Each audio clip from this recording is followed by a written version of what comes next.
I decided to work a bit more on this side of the engine. I only had the casing on and there was nothing assembled on here, so I decided to go ahead and get some of the assembly done. So I had taken off the spinner fuel oil filter here, so just tack that back on again. Down in here where the oil pump is, that cover's just sitting on there. Behind there was the gear which drives onto the main gear here.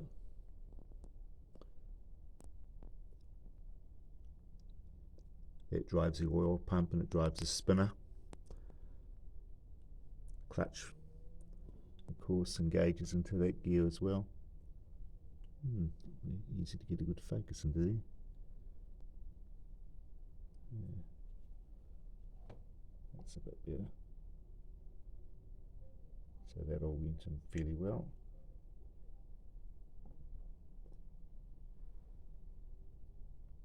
Assembled things back. Sort of tacked it back at this stage. Bought this really good tool that allows me to do a nice job of tightening up the two nuts. There's the one inside of the spinner and there's this one here, so that's worked out really well. Because this bike came with the option of the kickstart, I've got this issue with the hole in the crankcase cover, so I'm not too sure what to do about that at this stage. I've just tacked the washer there, but I might do a really tidy job of that and seal it off really nicely so that it won't leak. I could buy another cover. There's some available there which have got the blank in there still for electric start only, but it's going to cost about $100, and it sort of adds to the amount of money that I've put into the bike. I don't know if I want to spend that much on it just for the sake of blanking off that hole. Everything else on the cover was fine. So that's what have been doing today. Really happy with that.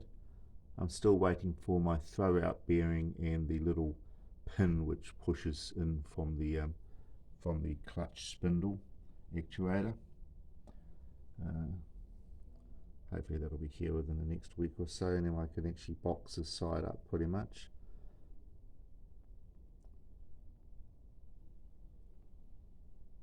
I also have to get a negative lead for the battery, connect that onto the frame. It's the little bits and pieces that you realize that you need when you're building up a bike that's got lots of missing parts, and some of these small parts can be a little bit hard to source at times, but it's all part of the challenge. I'm happy about that. I will have to take the swing arm off again as well, because let's get up here, because I just tacked it on and I didn't put the little spaces on the end, so it would take all that apart and slide the bolt out and pretty much disassemble it to get those on. Not too sure why I didn't put them on at the time. I think it was a bit of a wrestle and I couldn't find them. They were in a box apart, so that's fine.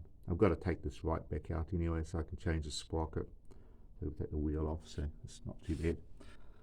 I have to sort out the connections here. I've got a wiring diagram, so it shouldn't be too hard to sort out the connections from the stator coils. I did end up buying a new neutral switch, but I will have to muck around with the connection onto there a little bit. The little lug that's on there is the wrong side, so I think I need to put a little spade terminal onto that. It's not a biggie, I can do that. But I realise that I'm going to have to take the cam tensioner back out again, because I forgot to put the gasket on. I think I should put the gasket on. It's only right that I do it properly. It's not a biggie to take it off. The starter mate is just sitting there. It'll just slide back out again. Nothing's bolted down at this stage. So yeah, that's a bit of a pain. Anyway, this is the little key I was talking about. That little key is what you use to you slowly turn that around and it actually brings the plunger inwards, and then the key itself locks onto some little notches on the side to stop it spinning undone. So it's pretty easy to work with. So I'll do that tomorrow. I'll just lift it off again, stick this gasket in. I found the old gasket from the old one, but see, when I've got a new gasket set, I'm going to use that, get that all in place. And yeah, I might even do the swing arm tomorrow, get that all out of the way, put it all together properly. So just a little update what I've been doing today. It's just been a fairly leisurely day at home. I'm sort of getting too, you know, not exerting myself too much, but just sort of having a little play now and again. It's been a few minutes here and there on the bike, just thinking it through how I'm going to be finishing off the little bits and pieces. I do have an issue with the carburetor. The airbox is for a CT, so for the CTX 200. So the Crf230 airbox is a bit different, so I might have to muck around a little bit with the intake to the carb, make up something there that sort of fits onto the air filter box or the airbox.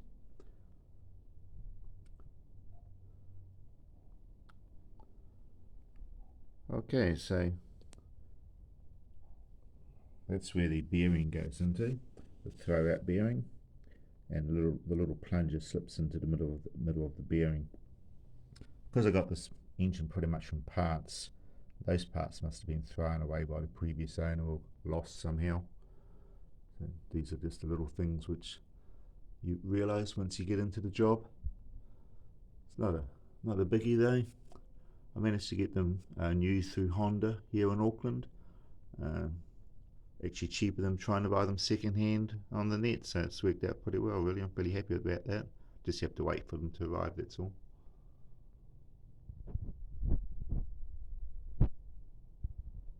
Okay then, catch you in the next one.